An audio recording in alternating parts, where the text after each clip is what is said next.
अध्यात्म ज्योतिष के तमाम दर्शकों का आज के कार्यक्रम में बहुत बहुत अभिनंदन। देखिए, आज हम विंशोत्तरी महादशा अंतर्दशा पर हम बात करेंगे, लेकिन एक निवेदन रहेगा कि आप कार्यक्रम को आज बड़े धैर्य के साथ समझें। मैं हालांकि विंशोत्तरी महादशा पर पहली बार चर्चा नहीं कर रहा हूं। मैं पहले आपको बहुत विस्तार से जानकारियां दे चुका हूं, पाराशर शास्त्र के अनुसार या फिर मानसागरी के अनुसार। मैं कई जो सिद्धांत है मैं उनके अनुसार आपको जानकारी दे चुका हूं। आज मैं बहुत डीप यहाँ पर जानकारी आपको दे रहा हूँ, थोड़ा सा आप धैर्य से समझें। ये निवेदन आज आपसे रहेगा। देखिए, विंशोत्तरी महादशा, देखिए ज्योतिष की अगर हम बात करें, बहुत संक्षिप्त में मैं कुछ पॉइंट्स यहाँ पे रखूंगा। तो ज्योतिष का हालांकि बहुत सारे मायने और अर्थ होता है। वेदानाम चक्षु ज्योतिष, ऐसा माना गया है कि वो चक्षु हैं, और आप समझ सकते हैं कि नेत्र हमेशा से दिखाने का काम कर सकते हैं, यानी हम उनसे देख सकते हैं। चाहे हम मोड़ देखते हो, चाहे हम भविष्य का आकलन कर रहे हो, उसके बारे में जानना चाह रहे हो, अपने कैरियर के बारे में, अपने हेल्थ के बारे में, बिजनेस व्यापार, जो भी ए टू जेड, ठीक है। लेकिन खासकर आज हमारा जो बिंदु है वो देखने का मतलब केवल हम ज्योतिष प्रश्न या प्रश्न कुंडली, जन्म कुंडली, इससे संबंधित है। तो इसके लिए हमारा दो चीज होते हैं ज्योतिष में, एक तो गणित होता है और एक फलित होता है। गणित से हम गणना कुंडली का निर्माण करते हैं, और फलित से हम उसका फलादेश, उसका फलाफल समझने का या जानने का प्रयास करते हैं। तो स्पष्ट हो चुका है। लेकिन अब जब हम कुंडली देखते हैं तो उसके तीन पार्ट है। बहुत धैर्य से आप समझे प्लीज। आज मैं बहुत मेहनत से इस कार्यक्रम को तैयार कर रहा हूं आपके लिए। तीन पार्ट क्या क्या उसके। पहला पार्ट तो है जो आपका बर्थ चार्ट है उसको समझना, यानी ग्रहस्थितियों को समझना, उसका आकलन करना, उसके बारे में समझना। दूसरा पार्ट है गोचर की कुंडली देखना, क्योंकि मैं कुछ क्वेश्चन मार्क यहाँ पे रखे हैं कि सटीक फलादेश हम कैसे करें। ये उनके लिए भी है जो कुछ एस्ट्रोलॉजर हैं, जो सीख रहे हैं, या मेरे जैसे कुछ जिज्ञासु हैं जो जानना चाहते हैं, समझना चाहते हैं, उनके लिए भी है कि प्रश्न हम कुंडली को, हम फलाफल को कैसे समझें, हम अपनी कुंडली कैसे देखें या अपने सामने वाले की कैसे देखें, कैसे विचार करें फलादेश का। तो उसमें तीन चीज है। जन्म कुंडली पहला पार्ट, गोचर कुंडली यानी वर्तमान आज की कुंडली, उसकी राशि के अनुसार आज की कुंडली तैयार करें, दूसरा, और तीसरा है दशा। और दशा में भी दो चीजें आ जाती है, एक विंशोत्तरी महादशा और एक फिर योगिनी महादशा। फिर दशाओं में वंतर दशा, प्रत्यंतर दशा, वो फिर और डीप हो जाएगा। तो इसमें देखिए, सिर्फ दशा काल को हम कैसे समझे, आज का जो चैप्टर है, ठीक है। तो दशा को कैसे समझना है। देखिए, गागर में सागर भरना, ये मैं कह सकता हूं और इसको समझा जा सकता है, लेकिन भरा नहीं जा सकता है। इस बात को सदैव से हमें ध्यान में रखना होगा और समझना होगा, क्योंकि ये सब्जेक्ट थोड़ा गागर में सागर जैसा ही है। मैं कह सकता हूं, मैं इसको आपको बता सकता हूं, समझा सकता हूं, हो सकता है आप समझ भी सकते हैं, लेकिन गागर में सागर भरना संभव नहीं हो सकता है। इस बात को बड़ा मैं क्लियर समझा देता हूं। दशाफल को कैसे हमें समझना चाहिए, मैं कुछ पॉइंट्स यहां पर बताए, मैंने नोट किया है। देखिए, सबसे पहले तीन बिंदु मैंने महत्वपूर्ण रखे हैं, क्योंकि ग्रहों को तीन संज्ञा में रखा गया है। एक तो शुभ ग्रह होते हैं, एक फिर पापक ग्रह आते हैं, और एक क्रूर ग्रह होते हैं। तो इन तीन प्रकार की दशा, जो ग्रह दशाएं होंगी, वो तीन प्रकार से चलेंगी। अंतर खासकर इसमें बहुत महत्वपूर्ण होगा, क्योंकि मान लो शुभ ग्रह के अंदर पाप ग्रह का अंतर चल रहा है, या पाप ग्रह में क्रूर ग्रह चल रहा है, तो ये इसमें चैप्टर काफी महत्वपूर्ण हो जाता है। तो विंशोत्तरी महादशा जब भी हम समझें दशा काल को, तो ये हमें जो पॉइंट्स हैं उनको समझना होगा।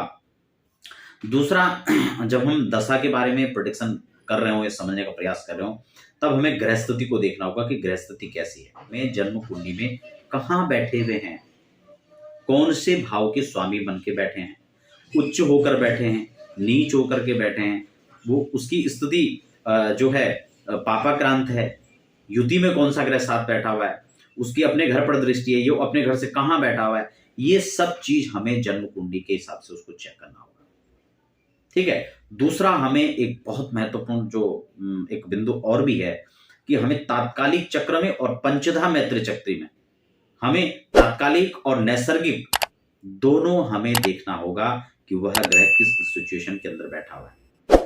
कई बार क्या होता है कि वो तात्कालिक में शुभ है, लेकिन वो नैसर्गिक शुभ नहीं है। तो इस चीज का भी खासकर जो महादशा और उसकी अंतरदशा है, उस पर फर्क पड़ता है। इस बात को भी चले। महादशा के इस क्रम में हम लोग अब चंद्रमा के दशा का फल का हम फलाफल समझने का प्रयास करेंगे। चंद्र की दशा कैसे जीवन में प्रभाव देती है, और साथ ही चंद्रमा के साथ जब अंतर दशाएं आती हैं तब कैसे फल और प्रभाव को वह देने वाली होती है। देखिए, फिर मैं उसी बिंदु पर आपको लेकर के चलूंगा।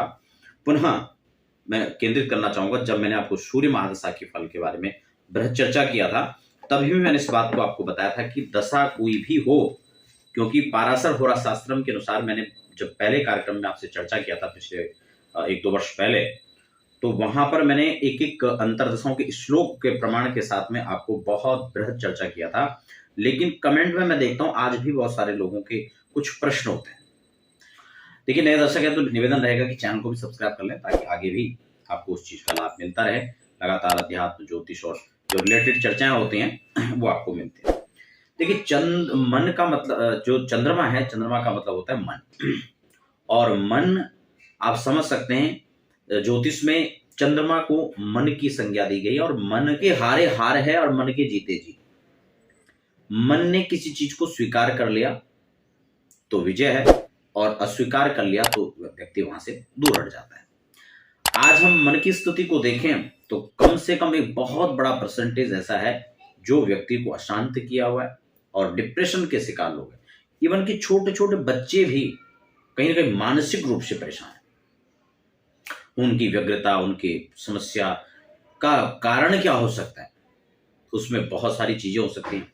हालांकि हमारी जो वैदिक ज्योतिष है उसका प्राचीन सभ्यता, संस्कृति, जीवन शैली से भी बहुत कुछ जो है मिलता जुलता है, और उनके उपाय भी। हालांकि इस बात को कोई बताएगा नहीं आपको, लेकिन मैं आपको इस बात को बताऊंगा कि कुछ उपाय ऐसे होते हैं कि जो हमारे दैनिक जीवन के दिनचर्या पर भी उन ग्रहों के प्रतिकूल और अनुकूल प्रभाव को भी समझा जा सकता है और देखा जा सकता है।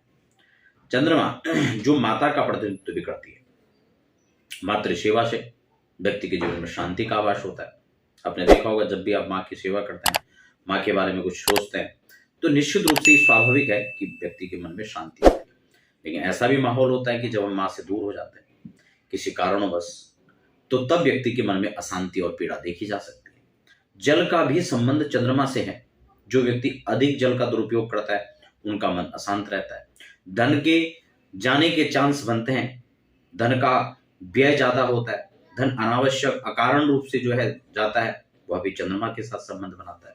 तो कुल मिलाकर के बृहस्पति और गुरु के साथ भी देखा जाए तो चंद्रमा का संबंध होता है, क्योंकि जब वहां पर गुरु और चंद्रमा का योग बनता है तो गजकेसरी योग बनता है, आप सब जानते हैं। और जब ये शुक्र के साथ संबंध बनाता है तो ये भी धन का योग, लक्ष्मी का योग बनता है। इसको सट्टा, लॉटरी, शेयर मार्केट, इससे संबंधित योग देखकर भी समझा जा सकता है। तो कुल मिलाकर दोनों हिसाब से देखा जाए तो चंद्रमा का स्थान कहीं ना कहीं अपने आप में बहुत ऊपर देखा जा सकता है। खैर, मैं बहुत विस्तार से इस बात को समझाऊंगा, लेकिन चंद्रमा इसके साथ साथ में धन की, जैसे मैंने बात की, साथ में मन की बात की, सुंदरता की बात अगर हम करें, स्थिरता की बात करें, जीवन में यश, शांति की बात करें, इन सब में भाव है, चंद्रमा से देखा जाता है। प्रेम है, चंद्रमा से देखा जा सकता है। बहुत सारी चीजें, कलात्मक वृत्तियां होगी व्यक्ति के अंदर, संचय की वृत्ति होगी, अपनत्व की जो भावना है, वसुधैव कुटुंबकम की जो भावना है, ये सब जो है चंद्रमा से हम देख सकते हैं। विलासता है, संपन्नता है, यश है, वैभव है, यह भी हम चंद्रमा से विशेषकर देख सकते हैं। और सृजन की जो क्षमताएं हैं वह भी हम चंद्रमा से जोड़ करके देखते हैं। जितनी भी जीवन में शुभ घटना है उन सबका भी चंद्रमा के साथ कहीं ना कहीं से एक संबंध होता है। अर्थात जीवन में चंद्रमा की बहुत सारी जो स्तुतियां हैं उसमें हमें देखना चाहिए, लेकिन चंद्रमा के साथ साथ हम जब चंद्रफल के बारे में बात कर रहे हों तब हमें जन्मांक चक्र का यह भी आधार देखना चाहिए कि चंद्रमा किस सिचुएशन में बैठे हैं। क्योंकि चंद्रमा के फल को मैं डायरेक्ट कहूं, इससे पहले इन बातों को समझना आवश्यक नहीं, परम आवश्यक है। तभी ही आप अपने जन्म कुंडली के अंदर चंद्रमा के फल को समझ सकते हैं। क्योंकि चंद्रमा के साथ बहुत सारी स्थितियां हैं, बहुत जल्दी जल्दी चंद्रमा की चाल चलती है, 2 से ढाई दिन में अपनी राशि बदल देते हैं। क्या शनि के साथ तो नहीं जा रहे हैं, विष दोष का निर्माण कराएगा।